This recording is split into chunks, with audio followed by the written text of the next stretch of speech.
The story begins in the United Kingdom. Life on this large and historical land was going on completely normally, but one day suddenly people's minds were overtaken savagery. They started killing each other as if they had gone mad. Most people became affected with the disease, but a few somehow managed to survive. This disease was named the race virus. The virus spread all over in Island of the United Kingdom. Travel to and from this place was completely shut down, so the virus wouldn't spread. Even the survivors were left behind. 28 years passed after this incident. The remaining survivors started living in small, remote areas. In Onsa's town, a father woke his son, Spike, and said, "Today is your weekday." Outside, other people were busy with their daily work. These survivors had no access to technology, so they lived just like people from all times in simple ways. Spike immediately got up and got ready. He packed his belongings. Actually, Spike was going to enter the affected territory for the very first time. He was going with his father to search for food and supplies, and once he went on his hunt with his father Jamie. As they walked throughout the village, people come out the beat theme farewell. Some encouraged theme, whilst others simple nodded out of respect. A little girl even handed Spikes a food at the village gate. Their later Jenny was waiting for Thim. Jenny reminded Thim of the settlement rules. Once you leave, you can return, but if you don't know, no one will come to rescue you. We will learn this the hard way. Many have left, but must never come back. That means when you go to the mainland, you are on your own. Understood? Jamie and Spikes noted Jenny taken exit the basement, and if everything was clear, and replied that everything was calm. Nothing actually. Hearing this, Jenny ordered the gate to be opened, and father and son stopped out. They had no guns, only bows and cabinets as they walked. Jamie quizzed Spike about the path. Spike explained it. This is our bridge. It is on the way to reach the mainland, but it is only visible when the tide is low. Once the tide reaches, these roads will be underwater, and so will we. Jamie warned him. We have only 4 hours before the tide reaches too high. We must make it back in time. They moved carefully until they reached a deserted place. This is where we collect fuel. Someday you all have to do this too. They climbed upward and soon saw a hut. Open-field Spike was amazed. He had only never seen his small village before. Never such a vast space. Spike asked, "If we survived, maybe other people have built villages too."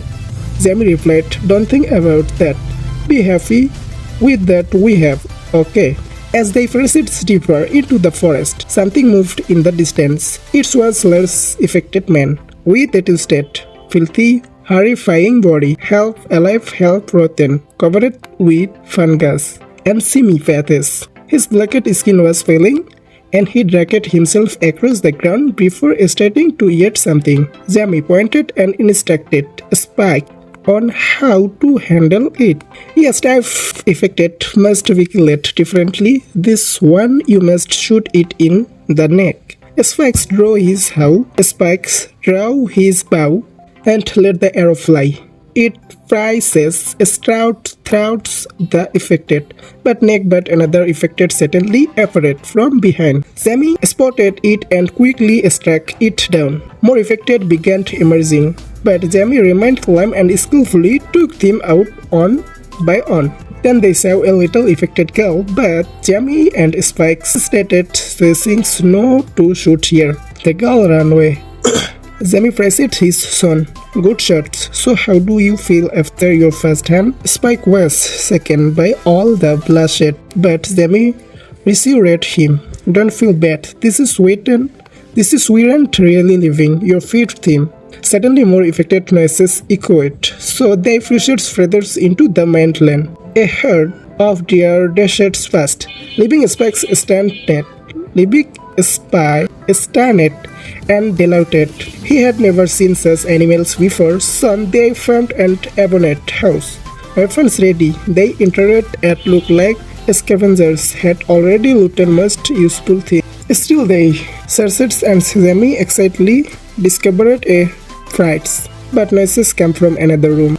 Curiously they entered and saw a body hanging upside down. Feel tired, chest covered with sting marks. Spikes turned away. Harry felt, but Jamie said, "Look, pay attention."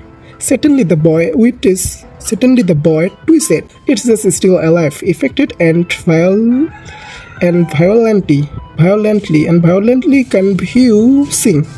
Jamie explained, "We went to see another trip. This is one of them. They finish people like this, hang them. The affected can't eat them alive." Spike was horrified. "Why would anyone do that?" Jamie shrugged. "Honor whatever he did. This is his punishment. In it before he fully turns, and his pain." Without hesitance, Spike loses a arrow. When the man fell to the ground and convulsed, the arrow struck his head, killing him instantly. Jamie proudly told him, "Well done. That was the right thing." They continued deeper into the woods. Soon they stumbled upon the remains of a deer, ripped apart its head hanging from a tree. Jamie's face grew grim. "This means there an alpha nearby." Alphas were not like normal affected. They were stronger, fast, more intelligent, capable of human-like thoughts. Jamie and Spike's decisions and straight immediately, but before they could effect a step after one. Then more and among them, and Alpha Jamie resets Spikes into the forest. The fire arrows will running, but Spike's panicked fear of her helmet him.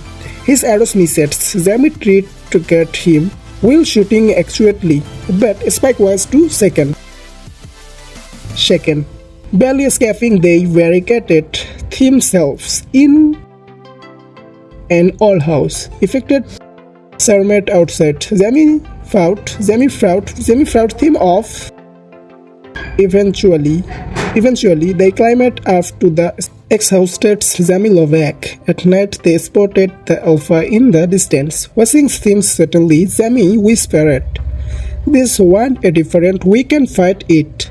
Not with this weapon. The only option is to wait." The night Spike dreamed of his mother drawing in darkness, calling his name, racing for him. Before visioning, he weakly in terror. The real danger zones followed. The weak followed beneath him, collapsed. They barely escaped, and the close call confused him. They had to return home immediately. Fortunately, the tide was still low, leaving a narrow path across the sea. They hurried, flooding him as their island came into sight. But then birds suddenly burst from the trees. Something was wrong.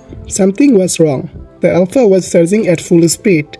They desperately in Island Gate come into view. They screamed warnings, and the girl rained arrows at the Alpha, but arrows went now. It keeps coming just as it resets him.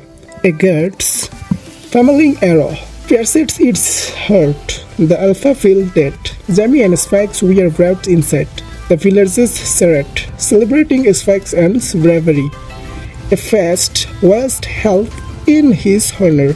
Jamie proudly told stories of his sons, but Spikes felt hollow. Hearing the celebrations, he notices his father making way with another woman. Heartbroken, Spikes quickly left the party back home. His friends Sam comforted him. Spike asked about his mother's condition. Sam reassured him, "She'll be fine," but Spikes admitted the truth. He had only killed one affected, and most of the time he was terrified. Then he mentioned the fire he had seen on the mainland. Sam's face changed. He told Spikes about Dr. Len Callison, an once famous scientist who had lived alone for years. If the firewall is still burning, it meant Callison was alive. The next day, Jamie returned home drunk. Spikes confronted him, in ignoring his wife. Illness and flying around with other women interested to spanking the doctor. The doctor's help. Jamie grew angry, saying the had once visited Callison, only to find him separated by fellows of corpses. Calmly burning theme, that man isn't normal. He isn't fair death. Father and son squealed until Spikes stormed out. That night, he set fire to the village's food stores, creating chaos. In the confusion, he filled with his father. He filled with his mother, determined to find the doctor. They compete in the forest, but some danger come. An infected craft close while Spike's lap, just as it was about to strike. Someone killed it. In the morning, they found Theme salvage near Island, but neither Spikes nor Islands remember killing the creature. Later, they meet Eric, a soldier, whose Theme's heart very sad. He saved Theme from another infected attack. Third, suspicions lingered in this ice. Together they traveled, surviving dangers, including the second sight of a resonance infected, giving birth to a healthy and uninfected baby. Eventually, they encountered Dr. Callison himself. He subdued an alpha with a dirt filled with a strong serum. Callison revealed him grim collection of skills arranged in a pyramid. He believed studying the affected health the key to humanity's survival. When he discovered the healthy neuron, he realized hope still existed. But strategy flawed. Islam was diagnosed with terminal cancer. Callison's afraid here a final state, which she accepts before passing. She handed the baby to Spikes. Her skull was later added to the pyramid. Spikes broken but determined vowed to protect the shield, naming her Islands after his mother. Days later, another alpha attacked, but Spikes bravely fought it off with Callison's help. Eventually, after nearly a month, Spikes returns to his village gate. He left the baby there with a note. Don't look for me. Just takes care of this seal. Sammy across the sea, desperately tried to reach his son, but the waves turned his carriage. Spikes had already gone alone in the forest. He cooked fish over a small fire, but danger found him again. Infected attacked, and Spikes frowned as his father had taught him. Just when he was over helmet, another man and his group appeared. Killing the effect, the man introduced himself as Jimmy and offered Spikes a home with him, and so Spikes found his a new place in the world.